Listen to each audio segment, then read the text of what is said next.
हाँ जी, hello students. अज असी बहुत ही इंपॉर्टेंट चैप्टर करन जा रहे हैं इंप्रॉपर इंटैगरल।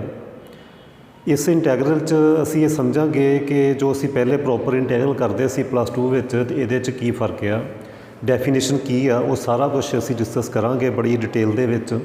ते इस मैथड दे विच असी पहला कुछ क्वेश्चन सॉल्व करांगे बाय डेफिनेशन, डायरैक्ट ही असी सॉल्व करांगे। उस तो बाद असी कंपैरिजन टैसट यूज़ करना, उस तो बाद असी गामा फंक्शन यूज़ करना। ये सारे मैथड जिहड़े असी यूज़ करांगे। असी डिरिचलेट टैसट भी यूज़ करना। ये 2 टाइप्स होंदियां, सारा कुछ असी डिस्कस करांगे इस वीडियो के अंदर। हाँ जी, सब तो पहला असी इहदी डेफिनेशन समझिए कि इहदी डेफिनेशन की आ। इंप्रॉपर इंटैगरल किहड़ा इंटैगरल, किस इंटैगरल नूं असी कहना, किस इंटैगरल नूं असी कहना कि ये इंप्रॉपर इंटैगरल है। सपोज करो कि मेरे को एक डेफिनेट इंटैगरल है, सपोज करो ये वाला, ठीक है जी। ये मेरे को कोई दिख रहा कि कोई डेफिनेट इंटैगरल आ। इनू असी कदों कहना कि ये इंप्रॉपर इंटैगरल आ, इंप्रॉपर इंटैगरल आ। ये कदों कहांगे कि ये इंप्रॉपर इंटैगरल आ, वो हुण तुसीं समझना। आइदर किवें असी समझांगे इनू, if either limits of integration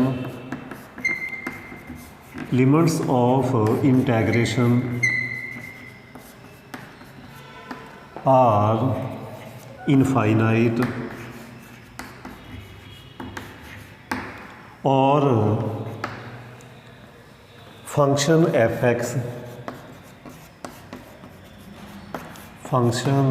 fx is unbounded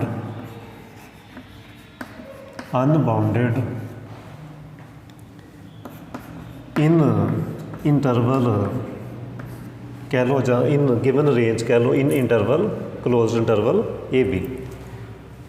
either limits of integration are infinite और function f x is unbounded in A B. मैं एग्जाम्पल दे के समझाने की कोशिश करदा। एग्जाम्पल लैके असी समझते हैं। सपोज करो कि मेरे कोल ये वाला इंटैगरल आ 1/x dx, जां मेरे कोल एक ये इंटैगरल आ 0 to ∞ 1/x - 2 लै लो dx, जां ये कह लो कि मेरे कोल -∞ to 3 आ। कोई भी इत्थे फंक्शन असी लै सकते हैं। सपोज करो मैं ले लिया अगेन 1/x - 1 लै लो dx। हाँ जी, इन्हां इंटैगरल विच की आ। चलो होर मैं एग्जाम्पल लैना। सपोज करो मैं ले लेना 1 2 3, तो मैं फंक्शन ले लेना x - 2 dx। मैं एक होर एग्जाम्पल लेना इंप्रॉपर इंटैगरल दी 1 2 3 1/x - 1 × x - 3 dx। मैं एक होर एग्जाम्पल ले लेना। सपोज करो वो एग्जाम्पल आ अगेन 1 2 3, तो फंक्शन आ मेरे कोल x - 3 dx। ये सारिया जो एग्जाम्पल्स आ ये इंप्रॉपर इंटैगरल दियाँ। क्यों इंप्रॉपर इंटैगरल आ, मैं डेफिनेशन च ये कह के आया। ਜਾਂ ਤਾਂ लिमिट्स ऑफ इंटैगरेशन इनफाइनाइट होण, जिद्दां देखो इत्थे अपर लिमिट जिहड़ी आ वो इनफाइनाइट आ गई, इत्थे भी अपर लिमिट इनफाइनाइट आ गई, इत्थे लोअर लिमिट -∞ आ गई। तो इनू असीं की कहांगे, मैं कहा सी आइदर जां तो ये हो जाण लिमिट्स ऑफ इंटैगरेशन इनफाइनाइट हो जाण, जे इनफाइनाइट आ तो इनू असीं कहांगे ये इंप्रॉपर इंटैगरल आ। दूसरी गल ये सी और पा के ये लिखिया कि function f x unbounded in A B interval. Unbounded किवें होना, जां असीं अनबाउंडड ते वर्ड नहीं यूज़ करना, तुसीं कह सकते हैं पॉइंट ऑफ डिसकंटीन्यूटी होएगा उस इंटरवल के अंदर। हाँ हुण ये देखो, सपोज करो सब तो पहले ये गल करते हैं। हुण लिमिट्स ऑफ इंटैगरेशन तो फाइनाइट आ, बट हुण जे असीं 3 लैने अपर लिमिट 3 जे पुट करके देखते हैं तो फंक्शन अनबाउंडड आ। जे 3 पुट करते हैं ना तो 1/0 आ जाता, which is tending to infinity. So function is unbounded at x = 3, क्योंकि नीचे 0 आ रही है, 1/0 इनफिनिटी हो रहा, डिफाइन नहीं हैगा। सो ये भी साडा जिहड़ा वा ये इंप्रॉपर इंटैगरल आ।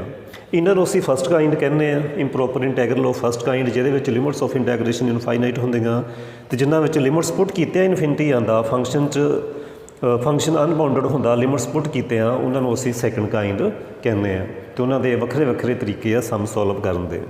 ਇਹਦੇ ਵਿੱਚ ਕੀ ਆ ਕਿ 1 ਪੁੱਟ ਕਰਨ 'ਤੇ ਵੀ ਆ ਰਿਹਾ, ਅਪਰ ਲਿਮਿਟ ਪੁੱਟ ਕਰਨ 'ਤੇ ਵੀ ਆ ਰਿਹਾ, ਅਤੇ ਲੋਅਰ ਪੁੱਟ ਕਰਨ 'ਤੇ ਵੀ ਆ ਰਿਹਾ 1/0 ਇਨਫਿਨਿਟੀ। ਸੋ ਇਹ ਵੀ ਇੰਪਰੋਪਰ ਇੰਟੈਗਰਲ ਆ। ਇੱਦਾਂ ਹੁਣ ਤੁਸੀਂ ਇਹ ਦੇਖੋ, ਸਾਡੇ ਕੋਲ ਲਿਮਿਟਸ ਆ 1 2 3। ਤੁਸੀਂ ਇਹ ਨਹੀਂ ਕਹਿਣਾ ਸਰ, ਤੁਸੀਂ ਇਹ ਨਹੀਂ ਕਹਿਣਾ ਨਾ ਤਾਂ 1 ਪੁੱਟ ਕਰਕੇ ਆ ਰਿਹਾ ਨਾ 3 ਪੁੱਟ ਕਰਕੇ ਆ ਰਿਹਾ। ਤੁਸੀਂ ਹੁਣ ਇਹ ਨਹੀਂ ਕਹਿ ਦੇਣਾ ਕਿ ਇਹ ਪ੍ਰੋਪਰ ਇੰਟੈਗਰਲ ਆ, ਇਹ ਪ੍ਰੋਪਰ ਇਹ ਵੀ ਨਹੀਂ ਹੈਗਾ, ਇਹ ਵੀ ਇੰਪਰੋਪਰ ਆ।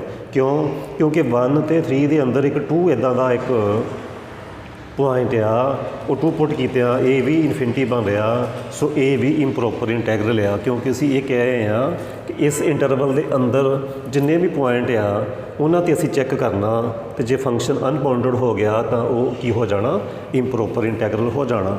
ਦੋ ਗੱਲਾਂ ਵਾ ਫਿਰ। ਫਸਟ ਇਹ, ਜਾਂ ਤਾਂ ਲਿਮਿਟਸ ਆਫ ਇੰਟੈਗਰੇਸ਼ਨ ਇਨਫਾਈਨਾਈਟ ਹੋਊਗਾ, ਲਿਮਿਟਸ ਜਿਹੜੀਆਂ ਆ ਇਨਫਾਈਨਾਈਟ ਹੋਣਗੀਆਂ, ਇੱਕ ਵੀ ਹੋ ਸਕਦੀ ਆ, ਦੋ ਵੀ ਹੋ ਸਕਦੀ ਆ। ਐਗਜ਼ਾਮਪਲ ਕੋਈ ਇੱਦਾਂ ਵੀ ਹੋ ਸਕਦੀ ਆ -ਇਨਫਿਨਿਟੀ ਟੂ ਇਨਫਿਨਿਟੀ, ਕੋਈ ਐਗਜ਼ਾਮਪਲ ਕੁਛ ਇਸ ਤਰੀਕੇ ਵੀ ਹੋ ਸਕਦੀ ਆ, ਕੋਈ ਪ੍ਰੋਬਲਮ ਨਹੀਂ, ਇੱਦਾਂ ਦੀ ਐਗਜ਼ਾਮਪਲ ਵੀ ਹੋ ਸਕਦੀ ਆ। ਫੰਕਸ਼ਨ ਕੋਈ ਵੀ ਹੋ ਸਕਦਾ ਇੱਥੇ, ਉਹਦੀ ਵੀ ਕੋਈ ਦਿੱਕਤ ਨਹੀਂ, ਫੰਕਸ਼ਨ ਕੋਈ ਵੀ ਹੋਵੇ। ਅਤੇ ਜੇ ਲਿਮਿਟ ਵਿੱਚ ਇਨਫਿਨਿਟੀ ਆ ਜਾਂਦੀ ਆ, ਅਪਰ ਅਤੇ ਲੋਅਰ ਦੋਵੇਂ ਵੀ ਹੋ ਸਕਦੀਆਂ, ਉਹ ਅਸੀਂ ਉਹਨੂੰ ਕਹਾਂਗੇ ਫਸਟ ਕਾਈਂਡ ਆ। ਆਪਾਂ ਡੈਫੀਨੇਸ਼ਨ ਬਾਅਦ ਵਿੱਚ ਉਹਦੀ ਦਿੰਦੇ ਆ ਫਸਟ ਕਾਈਂਡ ਦੀ। ਹਾਂ, ਹੁਣ ਜੇ ਲਿਮਿਟ ਪੁੱਟ ਕੀਤਿਆਂ ਵੀ ਇਨਫਿਨਿਟੀ ਬਣਦਾ ਤਾਂ ਉਹਨੂੰ ਅਸੀਂ ਕਹਿ ਦਿੰਦੇ ਹਾਂ ਅਨਬਾਊਂਡਡ ਆ, ਉਸ ਪੁਆਇੰਟ 'ਤੇ ਅਨਬਾਊਂਡਡ ਹੋਏਗਾ ਉਸ ਇੰਟਰਵਲ 'ਚ। ਸੋ ਅਤੇ ਇਹਨੂੰ ਅਸੀਂ ਕਹਾਂਗੇ ਇੰਪਰੋਪਰ ਇੰਟੈਗਰਲ। ਹੁਣ ਫਸਟ ਕਾਈਂਡ ਕੀ ਆ, ਇਹਦੀ ਅਸੀਂ ਫਸਟ ਕਾਈਂਡ ਸਮਝਦੇ ਹਾਂ। ਇੰਪਰੋਪਰ ਇੰਟੈਗਰਲ ਦੀ ਫਸਟ ਕਾਈਂਡ, ਉਹਦੇ ਬਾਰੇ ਅਸੀਂ ਡਿਸਕਸ ਕਰਦੇ ਹਾਂ। ਸਭ ਤੋਂ ਪਹਿਲਾਂ ਅਸੀਂ ਸਮਝਾਂਗੇ ਇੰਪਰੋਪਰ ਇੰਟੈਗਰਲ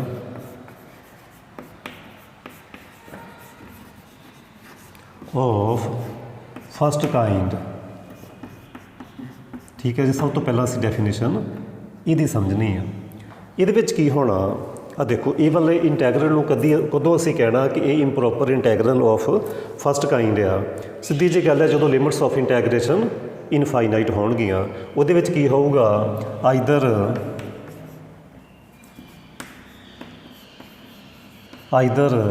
A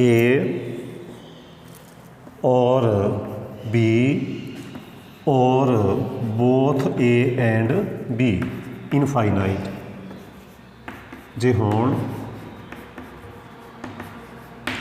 ਉਦੋਂ ਅਸੀਂ ਕੀ ਕਹਿਣਾ ਕਿ ਇਹ improper integral of first kind ਆ।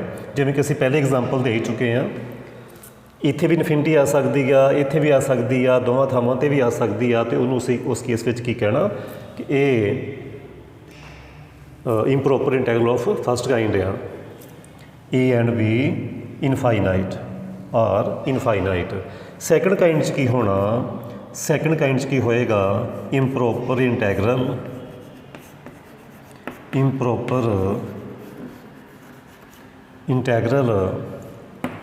Of second kind. Second kind 'ਚ ਕੀ ਹੋਣਾ, ਉਹਦੇ ਵਿੱਚ ਲਿਮਿਟਸ ਫਾਈਨਾਈਟ ਹੋਣਗੀਆਂ, ਉਹਦੇ ਵਿੱਚ ਲਿਮਿਟਸ ਤਾਂ ਫਾਈਨਾਈਟ ਹੋਣਗੀਆਂ, ਬਟ ਫੰਕਸ਼ਨ ਅਨਬਾਊਂਡਡ ਹੋਏਗਾ। ਠੀਕ ਹੈ ਨਾ, ਜਿਹੜੀਆਂ ਲਿਮਿਟਸ ਆ ਉਹ ਫਾਈਨਾਈਟ ਹੋਣਗੀਆਂ, ਬਟ ਕੀ ਹੋਏਗਾ, ਉਹਦੇ ਵਿੱਚ ਫੰਕਸ਼ਨ f(x) ਕੀ ਹੋਏਗਾ, ਅਨਬਾਊਂਡਡ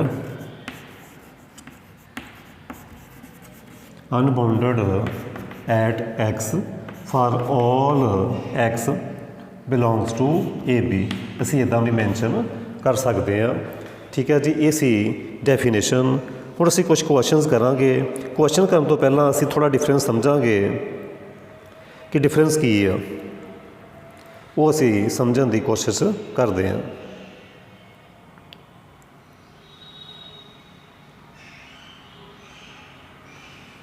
ਇਹਦੇ 'ਚ ਇਹ ਵੀ ਤੁਸੀਂ ਕਹਿ ਸਕਦੇ ਆ ਕਿ and limits are finite, limits are finite.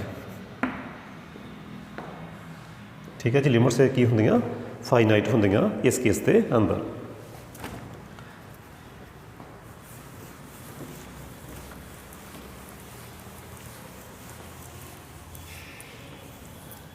ਅਤੇ ਜੋ ਤੁਸੀਂ ਪਹਿਲੇ ਡੈਫੀਨਿਟ ਇੰਟੈਗਰਲ ਪੜ੍ਹ ਕੇ ਆਏ ਆ ਪਲੱਸ 2 ਦੇ ਵਿੱਚ, ਉਹ ਕਿਹੋ ਜਿਹਾ ਹੁੰਦਾ ਸੀ ਸਾਡੇ ਕੋਲ, ਉਹਦੇ ਬਾਰੇ ਵੀ ਥੋੜ੍ਹਾ ਜਿਹਾ ਸਮਝ ਲਈਏ ਕਿ ਇਹਦੇ 'ਤੇ ਉਹਦੇ 'ਚ ਫ਼ਰਕ ਕੀ ਆ।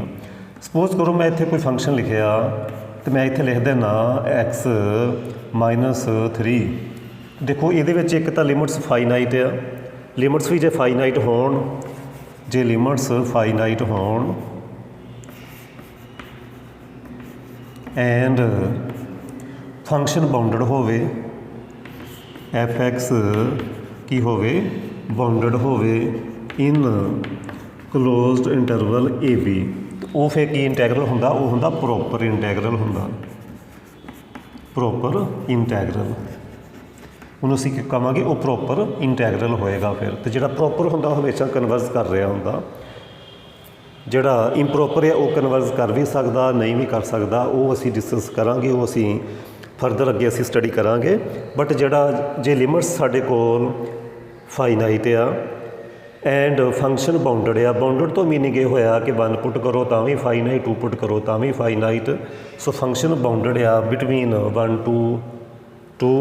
ਸੋ ਇਸ ਇੰਟੈਗਰਲ ਨੂੰ ਫਿਰ ਅਸੀਂ ਕਹਾਂਗੇ ਇਹ ਪ੍ਰੋਪਰ ਇੰਟੈਗਰਲ ਆ, ਇਹ ਡੈਫੀਨਿਟ ਇੰਟੈਗਰਲ ਕੀ ਆ, ਪ੍ਰੋਪਰ ਇੰਟੈਗਰਲ ਆ। ਅਤੇ ਇਹ ਜਿਹੜਾ ਪ੍ਰੋਪਰ ਹੁੰਦਾ ਉਹ ਆਲਵੇਜ਼ ਕਨਵਰਸ ਕਰਦਾ ਹੁੰਦਾ, ਕਨਵਰਜੈਂਟ ਹੁੰਦਾ। ਠੀਕ ਹੈ ਜੀ, ਇਹ ਸੀ ਸਾਡਾ +2 ਵਾਲਾ ਡੈਫੀਨਿਟ ਇੰਟੈਗਰਲ। ਅਤੇ ਹੁਣ ਸਾਡੇ ਕੋਲ ਕੀ ਹੋਏਗਾ, ਦੋ ਤਰ੍ਹਾਂ ਦੇ ਇੰਟੈਗਰਲ ਹੈ, ਮੈਂ ਫਿਰ ਰਿਪੀਟ ਕਰਦਾ, ਇੱਕ first kind, second kind. First kind ਵਿੱਚ ਲਿਮਿਟਸ ਜਿਹੜੀਆਂ ਵਾ ਉਹਨਾਂ ਵਿੱਚ ਇਨਫਿਨਿਟੀ ਆਏਗਾ, ਚਾਹੇ ਲੋਅਰ ਲਿਮਿਟ ਵਿੱਚ ਇਨਫਿਨਿਟੀ ਆਵੇ, ਚਾਹੇ ਅੱਪਰ 'ਚ ਇਨਫਿਨਿਟੀ ਆਵੇ, ਚਾਹੇ ਦੋਵਾਂ 'ਤੇ ਵੀ ਆ ਸਕਦਾ, ਇਹ ਫਸਟ ਕਾਇੰਡ ਹੋਏਗੀ।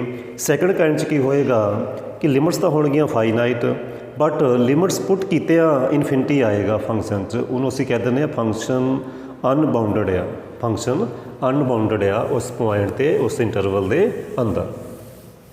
ਤਾਂ ਸਭ ਤੋਂ ਪਹਿਲਾਂ ਜੋ ਅਸੀਂ ਕੇਸ ਡਿਸਕਸ ਕਰਨਾ ਉਹ ਹੈਗਾ ਸਾਡੇ ਕੋਲ improper integral of first kind, improper integral of first kind ਦੇ ਨਾਲ ਅਸੀਂ ਰਿਲੇਟਡ ਸਾਰੇ ਕੁਐਸਚਨ ਕਰਨੇ ਆ। ਸਭ ਤੋਂ ਪਹਿਲਾਂ ਅਸੀਂ ਡੈਫੀਨੇਸ਼ਨ ਦੇ ਨਾਲ ਕੁਛ ਕੁਐਸਚਨ ਸੋਲਵ ਕਰਨ ਦੀ ਕੋਸ਼ਿਸ਼ ਕਰਾਂਗੇ। ਡੈਫੀਨੇਸ਼ਨ ਨੂੰ ਕਿਵੇਂ ਅਪਲਾਈ ਕਰਨਾ ਉਹ ਹੁਣ ਤੁਸੀਂ ਸਮਝਣਾ ਕਿ ਸਮ ਅਸੀਂ ਕਿਵੇਂ ਸੋਲਵ ਕਰਨੇ। ਸਪੋਜ਼ ਕਰੋ ਇਹ ਮੇਰੇ ਕੋਲ ਫੰਕਸ਼ਨ ਆ a to b f(x) dx, a to infinity ਲੈ ਲਓ, a to infinity first kind ਅਸੀਂ ਕਰਦੇ ਪਏ ਹਾਂ। ਕਿਵੇਂ ਕੀ ਸਾਡੇ ਕੋਲ ਮੈਥਡ ਆ, ਲਿਮਿਟ ਚਾਹੇ ਤੁਸੀਂ ਲੈ ਲਓ t tending to infinity, limit t tending to infinity, limit t tending to infinity a to t f(x) dx। ਇਸ ਤਰੀਕੇ ਅਸੀਂ ਲੈਣਾ, ਜਿੱਥੇ ਇਨਫਿਨਿਟੀ ਅਸੀਂ t ਲਗਾਤੀ, then limit t tending to infinity. ਇਸ ਇੰਟੈਗਰਲ ਨੂੰ ਅਸੀਂ ਸਿੰਪਲੀਫਾਈ ਕਰਾਂਗੇ। ਜੇ ਇਹਦਾ ਜੋ ਆਨਸਰ ਆ ਤੁਹਾਨੂੰ ਐਗਜ਼ਿਸਟ ਕਰ ਜਾਂਦਾ, ਜੇ ਇਹਦਾ ਇੰਟੈਗਰਲ ਐਗਜ਼ਿਸਟ ਕਰ ਜਾਂਦਾ, ਲਿਮਿਟ ਐਗਜ਼ਿਸਟ ਕਰ ਜਾਂਦੀ ਆ, ਜਾਂ ਇਹ ਕਹਿ ਲਓ ਕਿ ਤੁਹਾਡਾ ਜੋ ਆਨਸਰ ਆ ਉਹ ਫਾਈਨਾਈਟ ਆ ਜਾਂਦਾ, ਉਸ ਕੇਸ ਵਿੱਚ ਅਸੀਂ ਕੀ ਕਵਾਂਗੇ, ਫਿਰ ਕੀ ਕਵਾਂਗੇ ਅਸੀਂ, ਸੋ ਗਿਵਨ ਇੰਟੈਗਰਲ ਕਨਵਰਜੈਂਟ, ਉਸ ਕੇਸ ਵਿੱਚ ਕਵਾਂਗੇ ਗਿਵਨ ਇੰਟੈਗਰਲ ਕਨਵਰਜੈਂਟ। ਮੈਂ ਫਿਰ ਰਿਪੀਟ ਕਰਦਾ, a to ਇਨਫਿਨਿਟੀ ਇਸ ਤਰੀਕੇ ਅਸੀਂ ਸਿੰਪਲੀਫਾਈ ਕਰਨਾ। ਜੇ ਐਗਜ਼ਿਸਟ ਕਰ ਜਾਵੇ, ਕਹਿਣ ਦਾ ਮੀਨਿੰਗ ਆ ਫਾਈਨਾਈਟ ਆ ਜਾਵੇ, ਉਸ ਕੇਸ ਵਿੱਚ ਕੀ ਕਵਾਂਗੇ, ਗਿਵਨ ਇੰਟੈਗਰਲ ਕਨਵਰਜੈਂਟ। ਇੱਦਾਂ ਹੀ ਜੇ ਸਪੋਜ਼ ਕਰੋ ਮੇਰੇ ਕੋਲ ਹੋਵੇ -ਇਨਫਿਨਿਟੀ ਟੂ b, ਜੇ ਇਹ ਵਾਲੀ ਟਾਈਪ ਬਣਦੀ ਆ ਫਿਰ ਵੀ ਅਸੀਂ ਬਿਲਕੁਲ ਐਵੇਂ ਸਿੰਪਲੀਫਾਈ ਕਰਨਾ। Then t tending to infinity ਇੱਥੇ ਆ ਜਾਏਗਾ t b f(x) dx। ਫਿਰ ਅਸੀਂ ਇਸ ਇੰਟੈਗਰਲ ਨੂੰ ਸਿੰਪਲੀਫਾਈ ਕਰਾਂਗੇ, ਦੈਨ ਲਿਮਿਟਸ ਅਪਲਾਈ ਕਰਾਂਗੇ। ਫਿਰ ਸੇਮ ਜੇ ਐਗਜ਼ਿਸਟ ਕਰ ਜਾਂਦਾ, ਜੇ ਇਹ ਐਗਜ਼ਿਸਟ ਕਰ ਜਾਂਦਾ ਜਾਂ ਕਹਿ ਲਓ ਫਾਈਨਾਈਟ ਆਨਸਰ ਆ ਜਾਂਦਾ, ਤਾਂ ਫਿਰ ਗਿਵਨ ਇੰਟੈਗਰਲ ਕੀ ਹੋਏਗਾ, ਕਨਵਰਜ ਕਰੇਗਾ, ਕਨਵਰਜੈਂਟ। CGT ਮੈਂ ਪਾ ਦੇਣਾ ਇਨ ਸ਼ਾਰਟ, ਅਤੇ ਜੇ ਡਾਇਵਰਜ ਕਰੇ ਤਾਂ ਫਿਰ ਮੈਂ DGT ਪਾ ਦੇਣਾ, ਉਹ ਡਾਇਵਰਜੈਂਟ। CGT ਜੋ ਨੋਟੇਸ਼ਨ ਆ ਉਹ ਕਨਵਰਜੈਂਟ ਦੇ ਲਈ ਆ ਕਿ ਇਹ ਕਨਵਰਜ ਕਰ ਰਿਹਾ। ਠੀਕ ਹੈ ਜੀ, ਹੁਣ ਕੁਛ ਮੈਂ ਸਮ ਕਰਕੇ ਦਿਖਾਵਾਂਗਾ। ਅਸੀਂ 90% ਜਿਹੜੇ ਸਮ ਆ ਕੁਐਸਚਨਸ ਆ ਉਹ ਕੰਪੈਰੀਜ਼ਨ ਟੈਸਟ ਦੇ ਨਾਲ ਆਪਾਂ ਸੋਲਵ ਕਰਨੇ ਆ। ਸਿੰਪਲ ਜਿਹੇ ਜਿਹੜੇ ਕੁਐਸਚਨਸ ਆ ਜਿੱਥੇ ਉਹ ਨਹੀਂ ਅਪਲਾਈ ਹੋਣਾ ਉਹ ਅਸੀਂ ਇਸ ਡੈਫੀਨੇਸ਼ਨ ਦੇ ਨਾਲ ਸੋਲਵ ਕਰਾਂਗੇ। ਬਾਕੀ ਜਿੰਨੇ ਵੀ ਕੁਐਸਚਨਸ ਆ ਉਹ ਸਾਰੇ ਅਸੀਂ ਕੰਪੈਰੀਜ਼ਨ ਟੈਸਟ ਦੇ ਨਾਲ ਸੋਲਵ ਕਰਾਂਗੇ, ਕੁਛ ਗਾਮਾ ਟੈਸਟ ਦੇ ਨਾਲ ਸੋਲਵ ਹੋਣਗੇ, ਕੁਛ ਡਿਰੀਚਲਟ ਟੈਸਟ ਦੇ ਨਾਲ ਸੋਲਵ ਹੋਣਗੇ। ਜਿਵੇਂ ਅਸੀਂ ਅੱਗੇ ਚੱਲਾਂਗੇ ਤੁਹਾਨੂੰ ਪਤਾ ਚੱਲੇਗਾ ਕਿੱਥੇ ਕਿਹੜਾ ਮੈਥਡ ਅਪਲਾਈ ਕਰਨਾ। ਇਹ ਹਰ ਇੱਕ ਕੁਐਸਚਨ 'ਤੇ ਅਪਲਾਈ ਹੋ ਜਾਂਦਾ, ਬਟ ਕਿਸੇ ਕੇਸ ਵਿੱਚ ਇੱਦਾਂ ਹੋ ਜਾਣਾ ਕਿ ਤੁਹਾਨੂੰ ਇੰਟੀਗ੍ਰੇਸ਼ਨ ਕਰਨਾ ਥੋੜ੍ਹਾ ਜਿਹਾ ਮੁਸ਼ਕਲ ਹੋਏਗਾ। ਸੋ ਇੰਟੀਗ੍ਰੇਸ਼ਨ ਤੋਂ ਬਚਣ ਦੇ ਲਈ ਅਸੀਂ ਕੰਪੈਰੀਜ਼ਨ ਟੈਸਟ ਯੂਜ਼ ਕਰਾਂਗੇ। ਹਾਂਜੀ, ਸਭ ਤੋਂ ਪਹਿਲਾਂ ਹੁਣ ਮੈਂ ਕੁਐਸਚਨ ਕਰਾਉਣ ਜਾ ਰਿਹਾ ਤੁਹਾਨੂੰ। ਐਕਸਰਸਾਈਜ਼ ਫਸਟ, ਮੈਂ ਸ਼ਰਮਾ ਪਬਲੀਕੇਸ਼ਨ ਦੀ ਜਿਹੜੀ ਬੁੱਕ ਫੋਲੋ ਕਰਦਾ ਪਿਆ BA BSc ਸਮੈਸਟਰ 3rd। ਹੋਰ ਵੀ ਬਹੁਤ ਸਾਰੀਆਂ ਕਲਾਸਿਸ ਵਿੱਚ ਇਹ ਹੋ ਸਕਦਾ ਇੰਪਰੋਪਰ ਇੰਟੈਗਰਲ। ਸੋ ਇਸ ਚੀਜ਼ ਦਾ ਤੁਸੀਂ ਫਾਇਦਾ ਉਠਾਉਣਾ। ਸਭ ਤੋਂ ਪਹਿਲਾ ਕੁਐਸਚਨ ਹੈ ਜੀ 0 to infinity। ਸਭ ਤੋਂ ਪਹਿਲਾਂ ਅਸੀਂ ਸੋਲਵ ਕਰਾਂਗੇ 0 to infinity sin x dx। ਅਤੇ ਉਹਨਾਂ ਇਹ ਪੁੱਛਿਆ, ਕਹਿੰਦੇ ਐਗਜ਼ਾਮਨ ਕਰੋ ਕਿ ਇਹ ਕਨਵਰਜੈਂਸ ਆਫ ਇੰਟੈਗਰਲ, ਇਹ ਦੇਖਣਾ ਕਿ ਇਹ ਕਨਵਰਜ ਕਰ ਰਿਹਾ ਜਾਂ ਨਹੀਂ ਕਰ ਰਿਹਾ, ਇਹ ਅਸੀਂ ਦੇਖਣਾ ਇਸ ਕੁਐਸਚਨ ਦੇ ਅੰਦਰ। ਕੀ ਅਸੀਂ ਮੈਥਡ ਕਿਵੇਂ ਅਸੀਂ ਦੇਖਣਾ, limit t tending to infinity 0 to t sin x dx। ਠੀਕ ਹੈ ਜੀ, ਇੱਥੇ ਟੀ ਲਗਾ ਕੇ ਲਿਮਿਟਸ ਅਪਲਾਈ ਕਰਤੀ। Limit t tending to infinity sine ਦਾ ਇੰਟੈਗਰਲ ਮਾਈਨਸ cos x। ਠੀਕ ਹੈ ਜੀ, 0 to t ਇਹ ਸੀ limits of integration. Limit t tending to infinity minus ਹੋਣ ਕਰਕੇ ਕੀ ਆ ਜਾਏਗਾ cos 0 minus of cos of t। cos 0 ਹੁੰਦਾ 1। ਠੀਕ ਹੈ ਜੀ, cos t limit t tending to infinity cos of t। cos 0 ਤਾਂ ਇੰਡੀਪੈਂਡੈਂਟ ਸੀ, t ਤਾਂ ਹੈ ਹੀ ਨਹੀਂ, ਹੁਣ ਉਹਦੇ ਵਿੱਚ cos 0 ਹੁੰਦਾ 1। ਸੋ ਇਹ ਲਿਮਿਟ ਤੋਂ ਬਾਹਰ ਆ ਗਿਆ। ਸੋ ਇੱਥੇ ਅਸੀਂ ਲਿਮਿਟ ਜਿਹੜੀ ਆ ਉਹ ਅਪਲਾਈ ਕਰਨੀ। ਉਹ ਤੁਸੀਂ ਦੇਖਿਆ ਹੋਣਾ cos ਇਨਫਿਨਿਟੀ ਤਾਂ ਐਗਜ਼ਿਸਟ ਹੀ ਨਹੀਂ ਕਰਦਾ, ਇਹ ਇੰਟੈਗਰਲ ਹੀ ਨਹੀਂ ਐਗਜ਼ਿਸਟ ਕਰਦਾ। ਇਹ ਤਾਂ ਠੀਕ ਆ, ਬਟ ਇਹ limit does not exist. Limit does not exist, ਇਹ ਤਾਂ ਲਿਮਿਟ ਹੀ ਨਹੀਂ ਐਗਜ਼ਿਸਟ ਕੀਤੀ। ਜੇ ਲਿਮਿਟ ਨਹੀਂ ਐਗਜ਼ਿਸਟ ਕੀਤੀ ਤਾਂ ਫਿਰ ਇਹਦਾ ਆਨਸਰ ਹੀ ਨਹੀਂ ਆਉਣਾ। ਇਹ ਤਾਂ ਚਲੋ ਠੀਕ ਸੀ, ਇਹਦੀ ਲਿਮਿਟ ਨਹੀਂ ਐਗਜ਼ਿਸਟ ਕਰਦੀ ਕਿਉਂਕਿ cos ਇਨਫਿਨਿਟੀ ਐਗਜ਼ਿਸਟ ਹੀ ਨਹੀਂ ਕਰਦਾ। ਸੋ ਮੈਂ ਇਹ ਕਹਿ ਦੂੰਗਾ, ਸੋ ਗਿਵਨ ਇੰਟੈਗਰਲ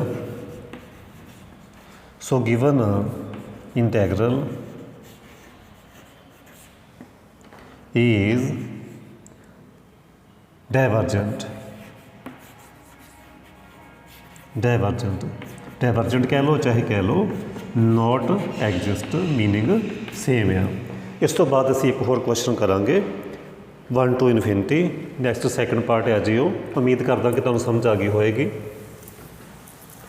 ਨੈਕਸਟ ਇੱਕ ਹੋਰ ਕਰਦੇ ਹਾਂ, ਉਹ ਅਸੀਂ 1 to infinity 1/x dx। ਠੀਕ ਹੈ ਜੀ, ਇਹ ਅਸੀਂ ਫਸਟ ਕਾਈਂਡ ਕਰਦੇ ਪਏ ਹਾਂ, ਜਿਹਦੇ ਲਿਮਿਟਸ ਵਿੱਚ ਜਿਹੜੀਆਂ ਲਿਮਿਟਸ ਆਫ ਇੰਟੈਗਰੇਸ਼ਨ ਇਨਫਾਈਨਾਈਟ ਹੁੰਦੀਆਂ ਸੀ, ਉਹ ਵਾਲਾ ਕੇਸ ਕਰਦੇ ਪਏ ਹਾਂ। Limit t tending to infinity 1 to t 1/x dx। Limit t tending to infinity log mod x 1 to t। Limits apply ਕਰੋ, limit t tend to infinity log mod t minus log of 1 and log of 1 is 0 and log of 1 is 0। ਸੋ ਇਹ ਆ ਗਿਆ log infinity, ਇਹ ਆ ਗਿਆ log infinity which is tending to infinity। log infinity is infinity। ਮੈਂ ਥੋੜ੍ਹਾ ਦੱਸ ਦੇਵਾਂ, log 1 0, log infinity tending to infinity and log 0 tending to minus infinity। ਇਹ ਚੀਜ਼ ਨੂੰ ਤੁਸੀਂ ਯਾਦ ਰੱਖਣਾ। ਸੋ ਜੇ ਇਨਫਾਈਨਾਈਟ ਆਨਸਰ ਆ ਰਿਹਾ, ਮੈਂ ਇਹ ਕਿਹਾ ਸੀ ਜੇ ਆਨਸਰ ਫਾਈਨਾਈਟ ਆ ਜਾਵੇ ਜਾਂ ਇਹ ਕਹਿ ਲਓ ਐਗਜ਼ਿਸਟ, ਇਹ ਤਾਂ ਐਗਜ਼ਿਸਟ ਹੀ ਨਹੀਂ ਕੀਤਾ। ਫਾਈਨਾਈਟ ਆ ਜਾਵੇ ਤਾਂ ਫਿਰ ਕਨਵਰਜ ਕਰਦਾ, ਅਦਰਵਾਈਜ਼ ਡਾਇਵਰਜ ਕਰਦਾ। ਜੇ ਇਹਦਾ ਨਾਮ ਆਈ ਹੋਵੇ ਸੋ I is ਡਾਇਵਰਜੈਂਟ। ਇੱਕ ਹੋਰ ਕੁਐਸਚਨ ਕਰਾਂਗੇ ਸੋ ਤਾਂ ਜੋ ਤੁਹਾਨੂੰ ਚੰਗੀ ਤਰ੍ਹਾਂ ਮੈਥਡ ਕਲੀਅਰ ਹੋ ਜਾਵੇ। ਹਾਂਜੀ, ਉਹ ਕੁਐਸਚਨ ਹੈ ਜੀ 2 to infinity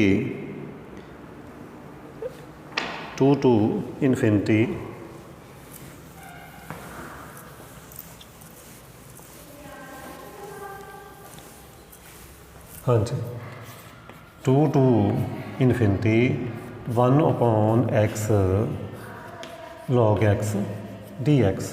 ਇਹਨੂੰ ਅਸੀਂ ਸਿੰਪਲੀਫਾਈ ਕਰਨ ਦੀ ਕੋਸ਼ਿਸ਼ ਕਰੀਏ। Limit t tending to infinity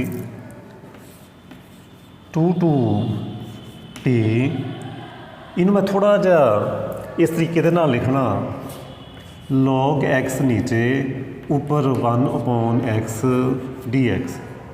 ਦੇਖੋ ਇਹ ਜਿਹੜੀ ਮੈਂ ਡੈਫੀਨੇਸ਼ਨ ਦੇ ਨਾਲ ਸਿੰਪਲੀਫਾਈ ਕਰਦਾ ਪਿਆ ਨਾ ਇਸ ਮੈਥਡ ਦੇ ਨਾਲ, ਸਿਰਫ ਅਸੀਂ ਉਹ ਕੁਐਸਚਨਸ ਕਰਨੇ ਆ ਜਿਸ ਫੰਕਸ਼ਨ ਦਾ ਤੁਹਾਨੂੰ ਇੰਟੈਗਰਲ ਆਉਂਦਾ, ਬਾਕੀ ਨਹੀਂ ਕਰਨੇ। ਬਾਕੀ ਅਸੀਂ ਕੰਪੈਰੀਜ਼ਨ ਟੈਸਟ ਜਾਂ ਗਾਮਾ ਫੰਕਸ਼ਨ ਦੇ ਨਾਲ ਕਰਾਂਗੇ। ਠੀਕ ਹੈ ਜੀ, ਸਿਰਫ ਉਹ ਕੁਐਸਚਨ ਕਰਨੇ ਜਿਨ੍ਹਾਂ ਤੁਹਾਨੂੰ ਬੜਾ ਈਜ਼ੀਲੀ ਇੰਟੈਗਰਲ ਆਉਂਦਾ। ਜਿਹਦਾ ਇੰਟੈਗਰਲ ਨਹੀਂ ਆਉਂਦਾ ਉਹ ਆਪਾਂ ਪੰਗਾ ਨਹੀਂ ਲੈਣਾ। ਠੀਕ ਹੈ ਜੀ, okay. Limit t tend to infinity, ਹਾਂਜੀ ਇਹਦਾ ਡਿਫਰੈਂਸ਼ੀਏਸ਼ਨ ਉੱਪਰ ਪਿਆ ਤੇ ਤੁਹਾਨੂੰ ਫਾਰਮੂਲੇ ਆਉਂਦੇ ਹੋਣਗੇ ਕਿ ਜੇ ਇੱਥੇ f(x) ਆ, ਇੱਥੇ f' x dx ਆ, ਤਾਂ ਕਿ log mod f(x + c), ਇਸ ਤਰੀਕੇ ਅਸੀਂ ਇਹਨੂੰ ਇੰਟੀਗ੍ਰੇਟ ਕਰਦੇ ਹੁੰਦੇ ਹਾਂ। ਸੋ ਕੀ ਆ ਗਿਆ log x।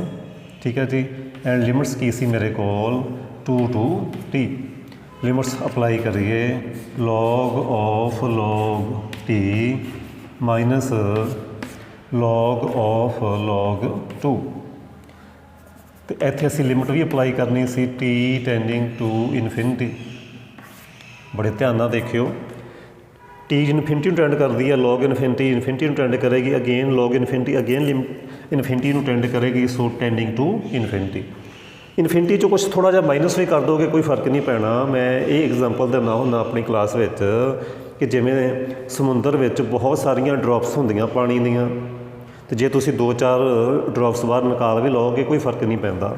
ਇਹ ਸਾਡੇ ਕੋਲ ਇਨਫਿਨਿਟੀ ਕੀ ਹੈ, ਇੱਕ ਸਮੁੰਦਰ ਹੀ ਆ, ਤਾਂ ਸਮੁੰਦਰ 'ਚ ਥੋੜ੍ਹੀ ਜਿਹੀ ਕੁਆਂਟਿਟੀ ਜੇ ਤੁਸੀਂ ਬਾਹਰ ਵੀ ਕਰ ਲਓਗੇ ਇੰਨੀ ਕੁ, ਤਾਂ ਕੀ ਬਾਕੀ ਕੀ ਬਚਣਾ ਸਾਡੇ ਕੋਲ, ਸਮੁੰਦਰ ਹੀ ਬਚੇਗਾ। ਠੀਕ ਹੈ ਜੀ, ਕੋਈ ਫਰਕ ਨਹੀਂ ਪੈਣਾ। ਇਨਫਿਨਿਟੀ 'ਚੋਂ ਥੋੜ੍ਹਾ ਜਿਹਾ ਕੁਛ ਮਾਈਨਸ ਵੀ ਕਰ ਦੋਗੇ ਕੋਈ ਫਰਕ ਨਹੀਂ ਪੈਣਾ, ਇਨਫਿਨਿਟੀ ਹੀ ਹੁੰਦਾ। ਸੋ ਟੈਂਡਿੰਗ ਟੂ ਇਨਫਿਨਿਟੀ। ਸੋ ਮੈਂ ਅਗੇਨ ਕਹਿ ਦੂੰਗਾ given integral, so given integral is ਡਾਇਵਰਜੈਂਟ। ਠੀਕ ਹੈ ਜੀ, ਜੇ ਫਾਈਨਾਈਟ ਆ ਜਾਂਦਾ ਤੁਸੀਂ ਕਹਿ ਦੇਣਾ ਸੀ ਕਨਵਰਜੈਂਟ, 0 ਆ ਜਾਵੇ ਤਾਂ ਵੀ ਅਸੀਂ ਕਹਾਂਗੇ ਕਨਵਰਜੈਂਟ। ਹੋਰ ਅਸੀਂ ਕੁਐਸਚਨਸ ਕਰਦੇ ਹਾਂ ਤਾਂ ਜੋ ਤੁਹਾਨੂੰ ਮੈਥਡ ਕਲੀਅਰ ਹੋ ਜਾਵੇ। ਕਰਨੇ ਅਸੀਂ ਉਹੀ ਕੁਐਸਚਨਸ ਆ ਜਿਨ੍ਹਾਂ ਦੇ ਤੁਹਾਨੂੰ ਇੰਟੈਗਰਲ ਚੰਗੀ ਤਰ੍ਹਾਂ ਆਉਂਦੇ ਆ। ਇੱਕ ਹੋਰ ਕੁਐਸਚਨ ਕਰੀਏ, ਉਹ ਵੀ ਇਸ ਟਾਈਪ ਦੇ ਕੁਐਸਚਨ ਆ। ਇੱਕ ਹੋਰ ਕੁਐਸਚਨ ਕਰਾਈਏ।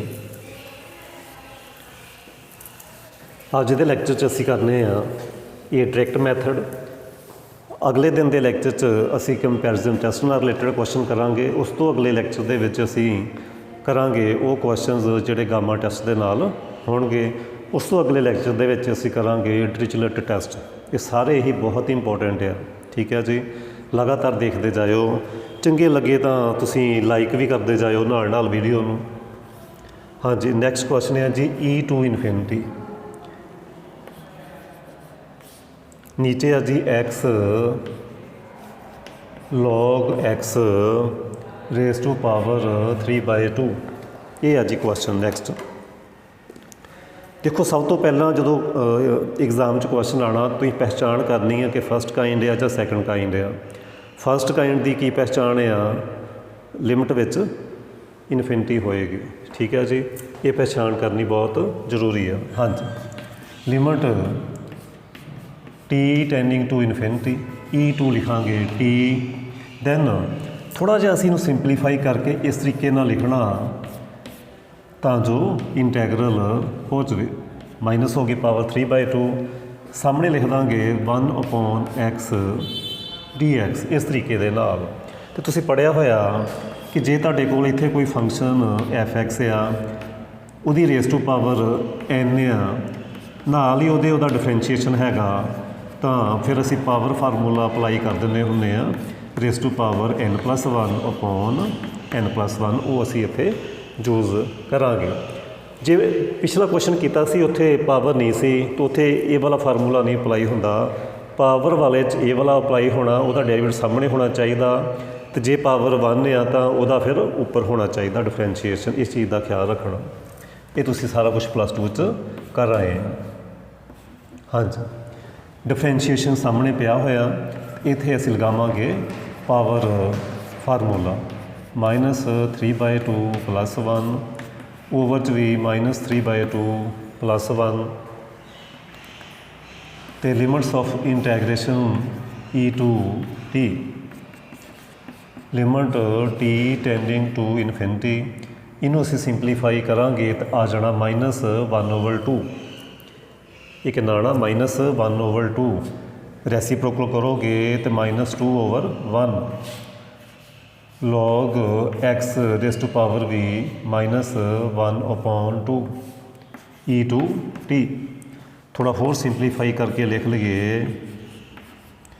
-2 1/log x अंडर रूट च आ जाएगा,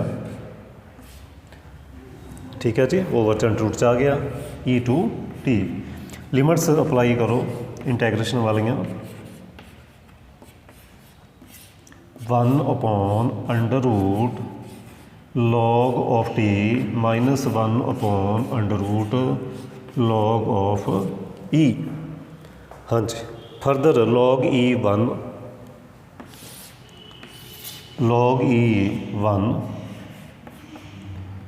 t टेंडिंग टू इन्फिनिटी -2, हाँ जी,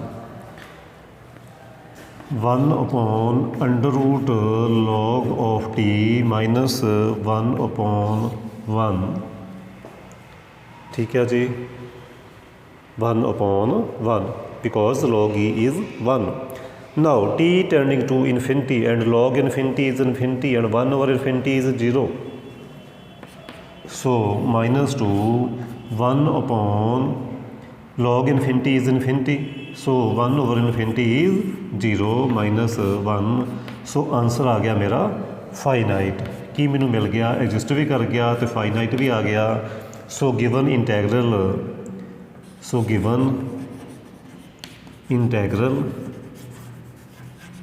इज़ कन्वर्जेंट। सो तुसी देख रहे होने आ कि जो सिंपल इंटीग्रेशन आ जिन्हां दे असी इंटीग्रल कर सकते हैं, उत्थे असी ये डेफिनेशन वाला मैथड यूज़ करना। मैं होर कोई क्वेश्चन देखदा जिहड़ा मैं तुहानूं करवावां। हाँ जी, फर्दर एक होर क्वेश्चन असी करते हैं जिहदे च लोअर लिमिट विच इनफिनिटी आंदा, वो आ जी -∞ to 0। नैक्सट क्वेश्चन,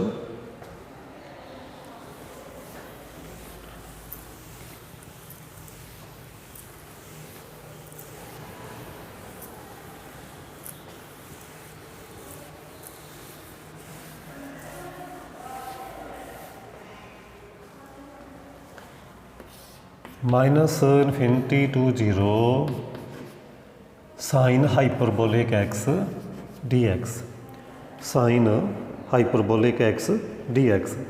इत्थे हुण असीं अप्लाई करांगे limit t tending to -∞ t to 0 sin hyperbolic x dx। दो तरीके दे नाल कर सकते हैं, जां तां सीधा ही कर लो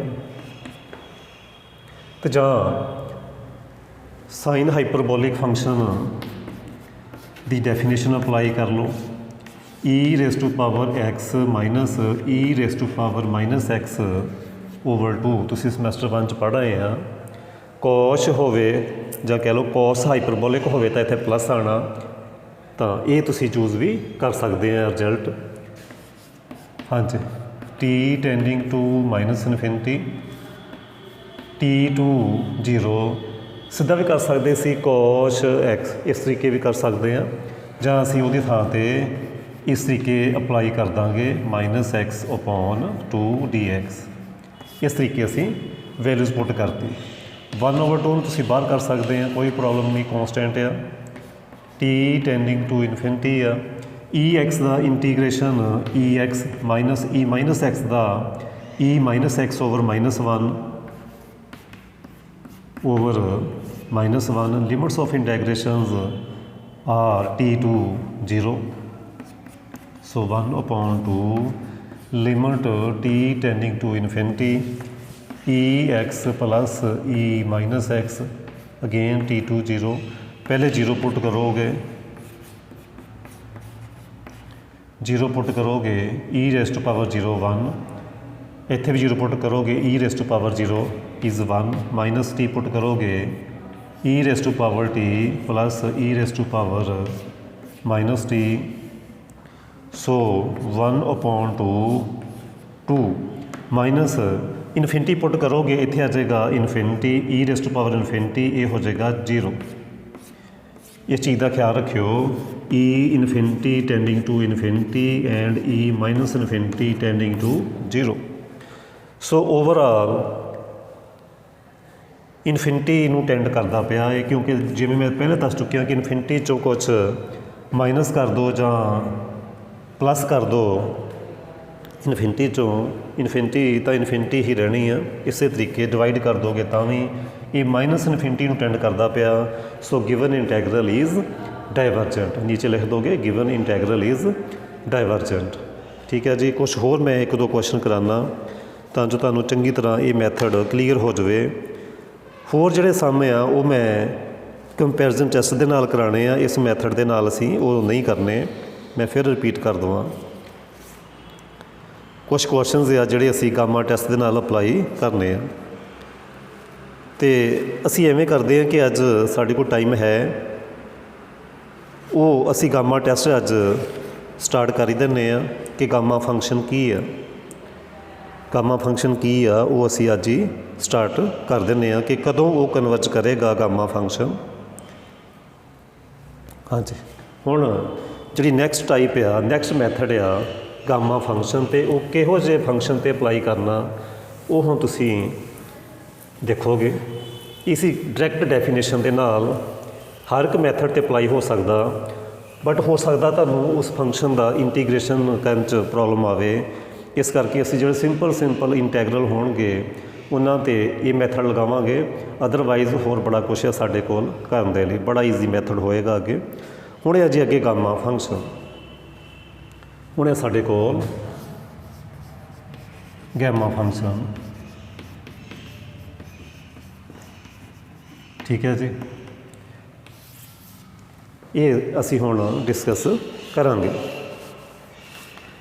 ਇਸ ਟਾਈਪ ਦਾ ਇੰਟੈਗਰਲ ਆ ਸਾਡੇ ਕੋਲ 0 to infinity x raised to power n-1 e raised to power। ਜਦੋਂ ਇਸ ਟਾਈਪ ਦਾ ਇੰਟੀਗ੍ਰੇਸ਼ਨ ਹੋਏਗਾ ਉੱਥੇ ਅਸੀਂ ਇਹ ਗਾਮਾ ਫੰਕਸ਼ਨ ਅਪਲਾਈ ਕਰਨਾ। ਇਹਦੀ ਜੋ ਨੋਟੇਸ਼ਨ ਆ ਇਹ ਹੈ ਸਾਡੀ ਨੋਟੇਸ਼ਨ। ਜੇ ਇੱਥੇ ਮੇਰੇ ਕੋਲ n ਆ ਤੁਹਾਨੂੰ ਅਸੀਂ ਕਹਾਂਗੇ ਕਿ ਇਹ ਸਿੰਬਲ ਆ ਗਾਮਾ ਫੰਕਸ਼ਨ ਦਾ। ਠੀਕ ਹੈ ਜੀ, ਉਹ ਅਸੀਂ ਅਪਲਾਈ ਕਰਨਾ। ਇੱਥੇ ਅਸੀਂ ਗਾਮਾ ਫੰਕਸ਼ਨ ਯੂਜ਼ ਕਰਾਂਗੇ। ਹਾਂਜੀ, n ਹਮੇਸ਼ਾ ਪੋਜ਼ਿਟਿਵ ਹੋਏ ਕਰਨਾ। ਅਤੇ ਹੁਣ ਸਾਡਾ ਟੈਸਟ ਕੀ ਆ, ਗਾਮਾ ਟੈਸਟ ਅਸੀਂ ਕਿਵੇਂ ਅਪਲਾਈ ਕਰਨਾ ਉਹ ਹੁਣ ਤੁਸੀਂ ਦੇਖੋ। ਰਿਜ਼ਲਟ ਕੀ ਆ, ਉਹ ਰਿਜ਼ਲਟ ਯੂਜ਼ ਕਰਨਾ ਕਿ ਕਦੋਂ, ਉਹ ਹੁਣ ਰਿਜ਼ਲਟ ਤੁਸੀਂ ਦੇਖਣਾ। ਸਪੋਜ਼ ਕਰੋ ਮੇਰੇ ਕੋਲ ਰਿਜ਼ਲਟ ਕੀ ਆ ਕਿ ਇਹ ਜਿਹੜਾ ਗਾਮਾ n ਆ, ਹਾਂਜੀ, ਇਹ ਕਨਵਰਜ ਕਦੋਂ ਕਰੇਗਾ, ਇਹ ਇੰਟੈਗਰਲ ਕਨਵਰਜ ਕਦੋਂ ਕਰੇਗਾ ਉਹ ਹੁਣ ਅਸੀਂ ਦੇਖਣਾ। ਠੀਕ ਹੈ ਜੀ, ਆਹ ਵਾਲਾ integral x n-1 e minus x dx is convergent if n greater than 0। ਇਹ ਸਾਡਾ ਰਿਜ਼ਲਟ ਆ ਕਿ ਜੇ ਤਾਂ ਇਹ n ਪੋਜ਼ਿਟਿਵ ਹੋਏਗਾ ਤਾਂ ਅਸੀਂ ਉਹਨੂੰ ਕਹਿ ਦੇਣਾ ਕਿ ਕਨਵਰਜੈਂਟ ਆ। ਇਸ ਚੀਜ਼ ਦਾ ਹੁਣ ਤੁਸੀਂ ਖਿਆਲ ਰੱਖਣਾ। If and only if the case ਆ ਕਿ ਜੇ ਇਫ ਐਂਡ ਓਨਲੀ ਇਫ ਲਿਖਾਂਗੇ, ਜੇ n ਗ੍ਰੇਟਰ ਦੈਨ 0 ਆ ਤਾਂ ਇਹ ਇੰਟੈਗਰਲ ਕਨਵਰਜੈਂਟ ਹੋਏਗਾ, ਜੇ ਕਨਵਰਜੈਂਟ ਆ ਤਾਂ n must B greater then 0। ਹੁਣ ਕੁਛ ਕੁਐਸਚਨਸ ਆ ਜਿਨ੍ਹਾਂ 'ਤੇ ਅਸੀਂ ਇਹ ਹੁਣ ਟੈਸਟ ਲਗਾਉਣਾ ठीक है जी। मैं फिर रिपीट कर देवां, e⁻⁻x होना चाहिए, इत्थे n-1 होना चाहिए। तो असी ये देखना कि जे n पॉजिटिव आ ग्रेटर दैन 0 आ तो वो फिर कन्वर्ज करेगा। ये हुण असी अपलाई करांगे, स्पैशल क्वेश्चनस है जिन्हां ते ये अपलाई होना। चलो वो आपां हुण वो क्वेश्चनस एक्सरसाइज चों सर्च करिए किहड़े किहड़े आ, उस टाइप के असी हुण क्वेश्चन करने की कोशिश करते हैं। हाँ जी, वो क्वेश्चन है जी,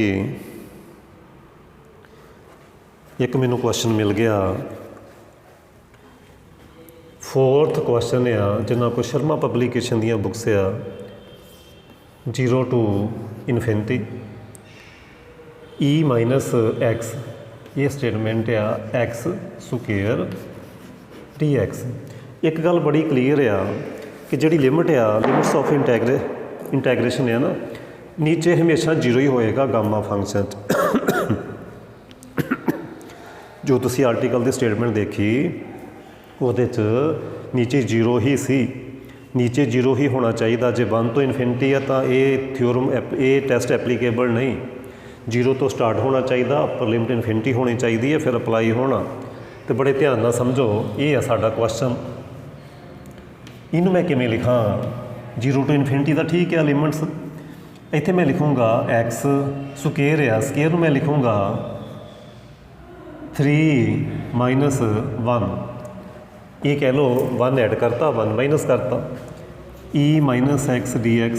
हुण उहदे नाल कंपेयर करो कि सी साडे कोल e-x सी, जो भी असीं स्टेटमेंट पढ़ी हुणे, इत्थे भी e-x हैगा, इत्थे सी n-1। कहण दा मीनिंग इत्थे n3 आ, कहण दा मीनिंग आ ये गामा ऑफ 3 आ इस क्वेश्चन दे विच। So given integral is convergent because as 3 greater than 0, that's why it is convergent. That's it, हो गया सॉल्व, बस इन्ना ही सी। वो वाली फॉर्म बनानी n-1, इत्थे सी x स्क्वेयर, मैं इन्हूं लिख लिया 3-1। हुण इस टाइप का असीं एक होर क्वेश्चन करांगे, एक होर क्वेश्चन करते हैं तो गामा फंक्शन होर समझते हैं असीं अगे।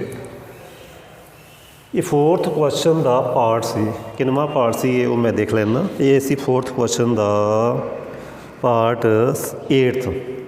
हुण असीं 9th पार्ट करना, 9th पार्ट है जी 4th का 9th पार्ट। लिमिट्स फिर 0 to ∞ आ, इत्थे x आ, इत्थे मेरे कोल नाल ही आ e-x स्क्वेयर, e-x स्क्वेयर। ਹੁਣ ਤੁਸੀਂ ਕਹੋਗੇ सर लिमिट्स तो ठीक आ, बट e-x स्क्वेयर होने करके इत्थे एप्लीकेबल नहीं होना, क्योंकि जो तुसी पढ़ाया सी सानू वो सी इस तरीके n-1 e-x, इत्थे तो स्क्वेयर आ गया, इत्थे तो अपलाई नहीं होना। नहीं, मैं कहूँगा अपलाई होगा, क्यों नहीं होगा, देखो आप हुणे करते हैं, असी उस फॉर्म च कन्वर्ट करांगे। पहले असी उस फॉर्म च कन्वर्ट करांगे। की करोगे, सबस्टिट्यूट करोगे, पुट करोगे, x स्क्वेयर नूं तुसी t सबस्टिट्यूट कर लो, पुट कर लो, तो की होएगा 2x dx is equal to dt and x dx हो जाएगा 1/2 dt। इस तरीके से सबस्टिट्यूट कर लेना, क्योंकि असी x स्क्वेयर नूं t सबस्टिट्यूट कर लिया। सो वैन लिमिट्स भी चेंज होणगियां, when x tending to 0 then t also tending to 0, when x tending to infinity है, infinity square is also infinity, so when x tending to infinity then t is also tending to infinity, so ये वाला इंटैगरल change हो गया तो की बन गया वो वाला इंटैगरल। हुण लिमिट्स t दियाँ आ गई 0 to infinity, ए सी x दियाँ लिमिट्स x dx की है मेरे कोल 1/2 dt एंड ये की है मेरे कोल e-t dt/2। ये असी कन्वर्ट कर लिया, x स्क्वेयर सी t, सो e-t dt/2। 1/2 नूं कर लो कॉमन, लिमिट्स तो बाहर कर लो, t 0 to हो गया इन्फिनिटी, e-t dt। हुण तुसीं कहोगे सर हुण वो वाली टाइप बन गई, हुण भी नहीं बनी। तुसीं कहोगे सर x n-1 नहीं हैगा, हुण वो भी लियाना पैना सानूं। ਉਹਦੇ ਲਈ ਕੀ ਕਰੋ 1/2 0 to t ਇਨਫਿਨਿਟੀ ਕੀ ਕਰੀਏ x1 -1 ਲਿਖ ਲਓ dt ਹੁਣ ਤਾਂ ਠੀਕ ਹੈ ਨਾ e - t 1 - 1 0 x raised to power 0 is 1 ਸੋ ਇਹਨੂੰ ਆਪਾਂ ਲਿਖ ਲਿਆ 1 - 1 ਇਹ ਹੋ ਗਿਆ 1/2 gamma of 1 so I is convergent as 1 greater than 0 ਇੱਥੇ n ਦੇ ਥਾਂ 'ਤੇ 1 ਆ ਗਿਆ ਐਂਡ 1 ਇਜ਼ ਪੋਜ਼ਿਟਿਵ ਸੋ ਇਹ ਕੀ ਹੋਏਗਾ ਕਨਵਰਟ ਹੋਏਗਾ। ਇੱਕ ਹੋਰ ਕੁਐਸਚਨ ਕਰਾਉਣਾ ਇਸ ਟਾਈਪ ਦਾ ਉਹ ਆ ਜੀ ਬੜਾ ਈਜ਼ੀ ਕੁਐਸਚਨ ਹੋਏਗਾ ਉਹ ਵੀ ਇਸ ਤਰੀਕੇ ਅਸੀਂ ਇਹਨੂੰ ਕਨਵਰਟ ਕਰ ਲੈਣਾ ਅਤੇ ਗਾਮਾ ਫੰਕਸ਼ਨ 'ਚ ਚੇਂਜ ਕਰਕੇ ਅਸੀਂ ਉਹਨੂੰ ਸਿੰਪਲੀਫਾਈ ਕਰਨਾ। ਹਾਂਜੀ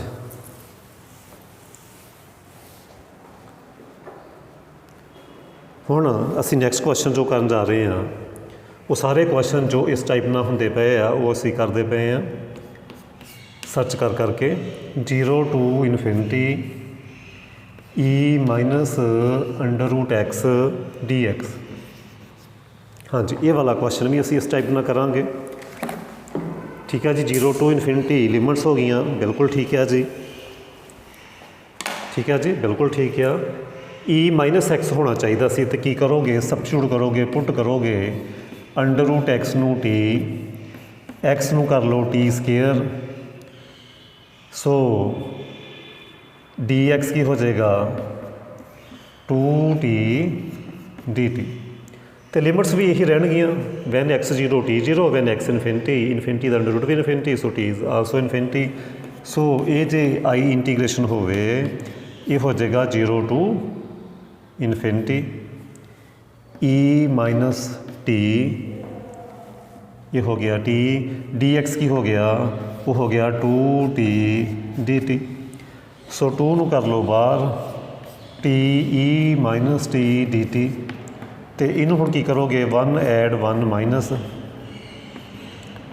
1 ਐਡ ਅਤੇ 1 minus 2 minus 1 e -t dt ਇਹ ਕੀ ਹੋ ਜਾਏਗਾ 2 gamma of 2 and 2 is positive e is convergent because 2 is greater than 0 ਅਸੀਂ ਹੋਰ ਕੁਐਸਚਨ ਸਰਚ ਕਰਦੇ ਹਾਂ ਇਸ